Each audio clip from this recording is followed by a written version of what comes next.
நாக்குல இருந்து ஆசனவாய் வரையும் இருக்கிற புண்கள் நிறைய பேருக்கு இருக்கு, அஜீரண சம்பந்தமான பிரச்சனைகள் இருக்கு, கேஸ்ட்ரிக் பிரச்சனை இருக்குது, மலச்சிக்கல் இருக்குது, மலமே போறதில்ல, கழிவுகள் வெளியேறதில்ல, ஜீரணம் ஆகுறதில்ல, எது சாப்பிட்டாலும் நெஞ்சிலே இருக்கு அப்படின்ற எல்லா விஷயத்துக்கும் நான் ஒரு 2 பொடி சொல்றேன். அது முழுமையான தீர்வு தரும்னு சொன்னீங்கல்ல, அது என்ன பொடி என்னன்றதை மக்களுக்கு சொல்றேன். நல்லது. அதாவது இப்போ எல்லா இளைஞர்களும் என்ன பண்றாங்கன்னா, வீட்டில் சாப்பிட்றது குறைச்சிக்கிறாங்க. அப்படியே சாப்பிட்டாலும் அம்மா கொடுத்தாம்மா என்ன 2 இட்லி போதுமா போதும் அப்படின்ட்டு நண்பர்களோட வெளியே போய் இந்த ரோட்ல கடை போட்டுட்டு இருக்கிறவங்க, இதை விட பெரிய கடையாகவும் இருக்கும், ஆனால் பூரா ஃபாஸ்ட் ஃபுட் கடையாக இருக்கும். இந்த பேல்பூரி, பிஸா, அப்படின்னு என்னது 2 மணி பிரியாணி, 3 மணி பிரியாணி, 4 மணி பிரியாணி, நைட் பிரியாணி, அசிங்கமா வாழ்றாங்க. வாழ்க்கை முறையோட யாரும் வாழ்றாங்க. Chicken noodles, mutton noodles. ஒரு ஞான தொடர்பு, வேதாத்ரி மகரிஷியோட தொடர்பு, ஜக்கி வாசுதேவ் ஐயாவோட தொடர்பு, ரவிசங்கர் ஐயாவோட தொடர்பு, இப்படி ஞானிகளோட தொடர்பு இருக்கிறவங்க மட்டும்தான் கொஞ்சம் ஓரளவுக்கு வாழ்க்கையை செழிப்பா வாழ்ந்துட்டு இருக்கிறாங்க. அதுக்காகத்தான் அவங்கெல்லாம் அவதரிச்சிருக்கிறாங்க. நம்மளையெல்லாம் வழிநடத்தி தமிழ் மக்களை, நம்முடைய இந்திய மக்களை சரியான வழியில போக பண்ணி அவங்களை ஆரோக்கியமா வாழ வைக்கணும், நல்ல வெற்றிகரமான மகிழ்ச்சியான வாழ்க்கை வாழ வைக்கணும் தான் மகான்கள் வந்து அவதரிச்சிருக்காங்க. அந்த மகான்கள் எங்கிருந்து அவதரிச்சாங்கன்னா, சித்தர்களுடைய வழியில பயிற்சி பண்ணி அவதரிச்சாங்க. நானும் சித்தர்களுடைய வழியில சிவானந்தபுரம் சாருடைய உபதேசத்தை ஏத்து என் வாழ்க்கையை நடத்திட்டு இருக்கிறதுனால ஒவ்வொன்றும் பார்க்கும்போது எனக்கு மனசு கஷ்டமா இருக்குது. ஒன்றும் இல்லை, என் பையனே சொன்னா கேட்க மாட்டான், முடியாது. காரணம் அவனுடைய நண்பர்கள் அவங்க எல்லாம் கூட்டிட்டு போய் எங்கே என்ன சாப்பிட்றதுன்னு இல்லை, இந்த கடையில் இது நல்லா இருக்கும், அந்த கடையில் அது நல்லா இருக்குன்னு கடையா நைட்டு போய் இப்போ 2 மணிக்கு இப்பெல்லாம் என்ற ஒரு கலாச்சாரம் வந்திருக்கு. 2 மணிக்கு போய் கிரிக்கெட் விளையாடுறது. 2 மணி நேரத்துக்கு பணம் கட்டிட்டு அதுக்கு வச்சிருக்கான், கட்டி வச்சிருக்கான். 2 மணிக்கு போய் பேட்மிண்டன் விளையாட வேண்டியது, தூக்கத்தை கெடுத்துட்டு அடுத்த நாள் 12 வரைக்கும் தூங்குறது. ஞாயிற்றுக்கிழமை சனிக்கிழமை நைட் ஆனா போச்சு. 3 மணிக்கு தானே கல்லூரி இல்லைங்க, 11 நல்ல வேலை செய்யல. 11 to 3 பித்தப்பை கல்லீரலுக்கான நேரம் இல்ல. ஆமா, அப்ப நேரத்துல கண்டிப்பா தூங்கணும். சும்மா அதாவது கண்ணபடியே படுத்து இருக்கணும். 11 to 3 நீங்க முழிச்சிட்டு இருந்தீங்கன்னா ஒரு வாரத்துக்கு உங்களுக்கு கஷ்டம். சூப்பர். ஜீரண உறுப்புகள் செயல்படாது, முகம் வந்து வாடிரும், தூக்கம் வர்ற மாதிரியே இருந்துட்டு இருக்கும், எல்லாம் பண்ணிடும். ஆனா இதெல்லாம் யாருக்கும் சொன்னா கேட்க மாட்டாங்க. நமக்கு என்னமோ பண்ணட்டும், அவங்க வந்து கொஞ்சம் திருந்தி வரட்டும். அவங்க என்னைக்கு அடிபடுறாங்களோ வாழ்க்கையில, என்னைக்கு ஹாஸ்பிட்டல் போய் 1 லட்சத்தை தொலைக்கிறாங்களோ அன்னைக்கு வரட்டும். ஆனா அப்படி பண்றவங்களுக்கு கூட நீங்க என்ன வேணாலும் பண்ணுங்க, ஒரு வேளை உங்களுக்கு ஆசை இருக்கிற வரைக்கும் பண்ணிட்டு அப்புறம் திரும்பி வாங்க நல்ல வழிக்கு. சித்தர்கள் சொன்ன வழிக்கும் நம்ம மூதாதையர்கள் வாழ்ந்த வழிக்கும் வாங்க. அவங்கெல்லாம் முறையா வாழ்ந்தாங்க. காலையில் எழுந்திரிச்சா பழைய சாப்பாடு, சின்ன வெங்காயம் போட்டு சாப்பிட்டாங்க. மத்தியானம் 2 பொரியலோட ஒரு பருப்பு ரசம் நெய் ஊற்றி சாப்பிட்டாங்க. இரவில் வந்து நல்ல இட்லி தோசை இந்த மாதிரி மாவு ஆட்டி அதுக்கு தேங்காயை சட்னி ஆட்டி, தேங்காய் வந்து பச்சையா சட்னி ஆட்டும் போது வேகிறது இல்லை, அந்த தேங்காய் நல்லது பண்ணும். நீங்க தேங்காய் ஆட்டி குழம்பு வச்சீங்கன்னா கெடுதல் பண்ணிடும். கெடுதல் என்ன, ஜீர்ணிக்காது, அசிடிட்டி ஆயிரும், அவ்வளவுதான். தேங்காய் சட்னியா சாப்பிட்டா ஒன்றும் இல்லை. ஆனா இன்னைக்கு என்ன ஆகி போச்சுன்னா, இளைஞர்களுக்கு பல உணவுகளை சாப்பிட்டு தேங்காய் சட்னி சாப்பிட்டா கூட ஒரு நெஞ்சு கரிப்பு வருது, அந்த அளவுக்கு ஆயிட்டாங்க. இப்போ தேங்காய் சட்னி சாப்பிட்டா நெஞ்சு கரிப்பு வரக்கூடாது அப்படிங்கிறக்காகத்தான் நாம் ஏற்கனவே வந்து ஒரு வீடியோவில் சொல்லியிருக்கோம், பித்த நிவாரண சூர்ணம் நம்ம செய்யறோம். ஆமா, அது வந்து மூல நூல்கள் இருக்கு, புலஸ்தியர் சொன்னது. அதனால அந்த மருந்து அவங்க ஒரு பேர்ல சொல்லியிருக்காங்க. இப்போ வந்து நம்ம அதை மல்லி சூரணம்னு லைசன்ஸ் எடுத்து செய்யறோம் நம்ம கம்பெனியில. அந்த மல்லி சூரணத்துல வாயில போட்டு, உணவுக்கு பின் வாயில போட்டுட்டா அந்த அசிடிட்டி போயிடும். எது, இந்த தேங்காய் சட்னி சாப்பிட்டு அஜீரணமானா அந்த பித்த நிவாரண சூரணம் அந்த அசிடிட்டி குறைச்சிரும். அப்புறம் ஆனாலும் ஜீரணம் ஆகணும் இல்லை, ஜீரணம் ஆகாமத்தானே புளிக்குது.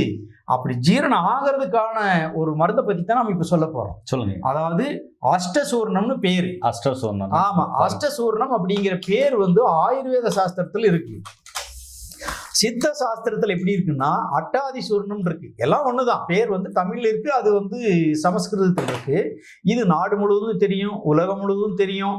மூலிகை மருத்துவத்தை பத்தி தெரிஞ்ச எல்லாத்துக்கும் இந்த அஷ்டசூர்ணத்தை பத்தி தெரியும். ஆனா செய்யறவங்களே யூஸ் பண்றது இல்லை, இதை பத்தி ஞாபகம் வராது. ஏதோ செஞ்சு கம்பெனியில வச்சு நம்ம கம்பெனியில் இன்னைக்கு 1000 பீஸ் 1000 கடைக்கு போச்சு அப்படிங்கிறதுல தான் இருக்காங்க. ஆனா இதை பத்தி அருமை வந்து நிறைய பேருக்கு தெரியல, செய்யறவங்களுக்கும் தெரியல, வாங்குறவங்களுக்கும் தெரியல. இதுல என்ன இருக்கு அப்படின்னு நான் சொல்லிடுறேன். இது ஓப்பனான பொருள் தான், வீட்டுல கூட நீங்க முறையா செஞ்சுக்கலாம்.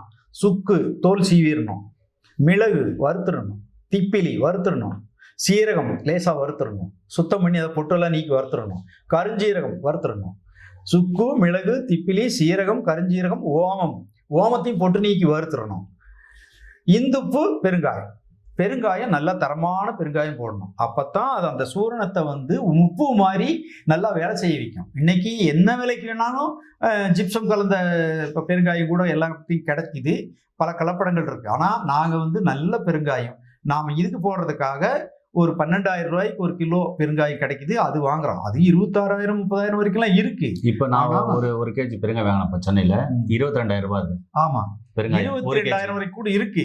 ஆனா அவ்வளவு காஸ்ட்லி ஆகும்போது அதனுடைய வீரியமும் அதிகமா இருக்கும். நம்ம இந்த சூர்ணத்துல கலக்கும் போது ரொம்ப டாமினேட் பண்ணிடும். ஆமா, நறுமணம் ரொம்ப. நானே இதோடு தான் போடணும். ரசத்துக்கு ஒரு தூண்டு தான் போடுறேன். ஆமா, ஒரு மிளகு சைஸா எடுத்து போட்டேன். அந்த ரசம் அவ்வளோ. பெருங்காயம் அப்படிங்கிறது அது மிகப்பெரிய ஒரு மாமருந்து. அதை பத்தி நம்ம ஒரு நாள் தனியா பேசுவோம். அந்த பெருங்காயம் இதுல சேருது, இந்துப்பும் பெருங்காயம் சேருது.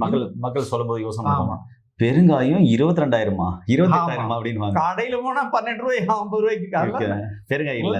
நீங்க பார்க்கவே மாட்டேங்க யாரும் நல்ல பெருங்காயத்தை. நானே என்னுடைய 10 வருஷம் கழிச்சு தான் பார்த்தேன். பிசின் மாதிரி இருக்கும், தண்ணி மாதிரி இருக்கும் ஒரு சில இடத்துல. பால் பெருங்காயம் பிசின் மாதிரி இருக்கும். மற்ற பெருங்காயங்கள் கட்டிக்கிட்டே கிடைக்கும். அந்த பெருங்காயம் இதுல சேருது, நல்ல பெருங்காயம் சேருது. அப்பதான் அந்த நல்ல மருந்து. அது மாதிரி இதை வறுத்து நம்ம அரைச்சு நம்ம நைஸா அரைச்சு சூரணம் பண்ணி வச்சுட்டு நாம உணவு உண்ட பிறகு ஒரு அரை மணி நேரம் கழிச்சு ஒரு ஸ்பூன் வாயில போட்டு வெந்நீர் குடிச்சிட்டோம்னா உண்ட உணவு ஜீரணிச்சிரும்.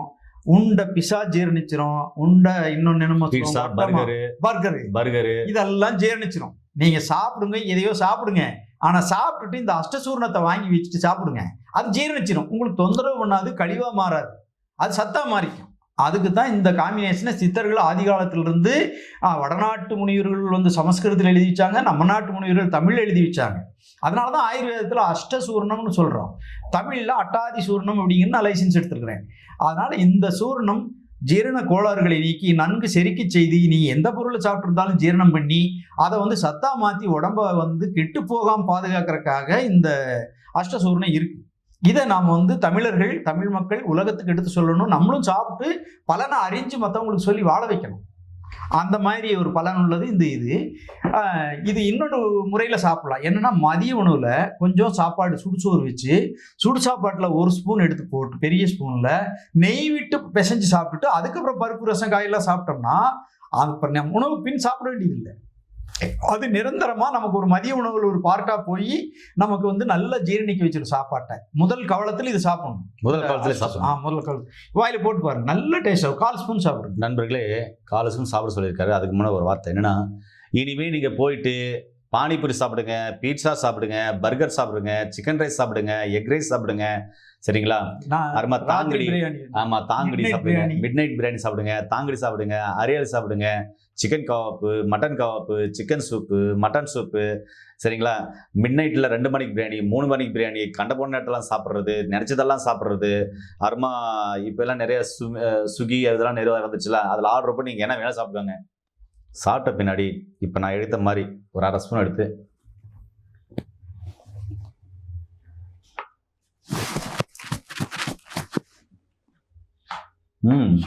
வெந்நீர் குடிக்கணும். சாப்பிட்ட உடனே ஒரு 1/2 டம்ளர் வெந்நீர் குடிச்சிட்டோம்னா அது வீரியமா உடனே வந்து அர்ஜென்ட்டா வேலை செஞ்சிடும் சீக்கிரமா. நல்லா மனமா இருக்கு, சுவையும் இருக்கும், இருக்கு, காரம் இருக்கு, அந்த உப்பு டேஸ்ட் சூப்பரா இருக்கு.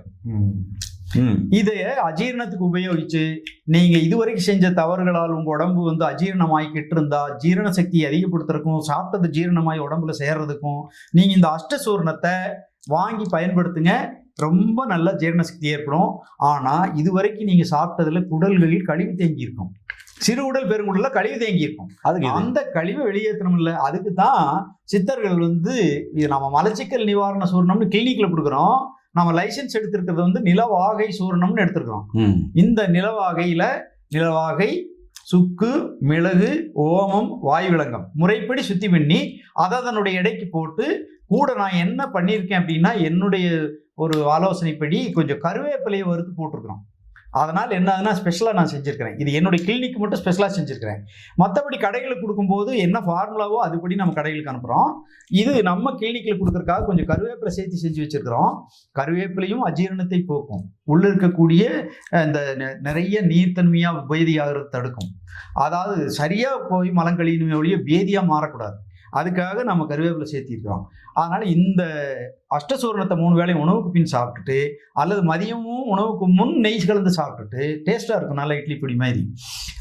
இரவு படுக்கும்போது இந்த மலச்சிக்கல் நிவாரண பொடியை 1 ஸ்பூன் எடுத்து 1/2 டம்ளர் வெந்நீரில் கலந்து குடிச்சிட்டு தூங்கிட்டோம்னா கபதோஷங்கள் விலகும், கபம் இருந்தால் வெளியே போயிடும், பித்தம் இருந்தால் வெளியே போயிடும். அதே மாதிரி உடல் வலி குறையும். நல்ல காலையில் எழுந்திரிச்சு ஒரே தடவை மோசம் ஃபுல்லாக போயிடும், நிம்மதியாக இருக்கலாம். அப்போது ஜீரணிக்கிறதுக்கு ஒன்று, கழிவு நீக்கிறதுக்கு ஒன்று. அதே மாதிரி உணவுக்கு பிறகு புளியேப்பம் வந்தா சாப்பிட்றதுக்கு பித்த நிவாரணம் சொல்லணும். அது நம்ம ஏற்கனவே சொல்லியிருப்போம், மீண்டும் அது நம்ம விளக்கலாம் உங்களுக்கு.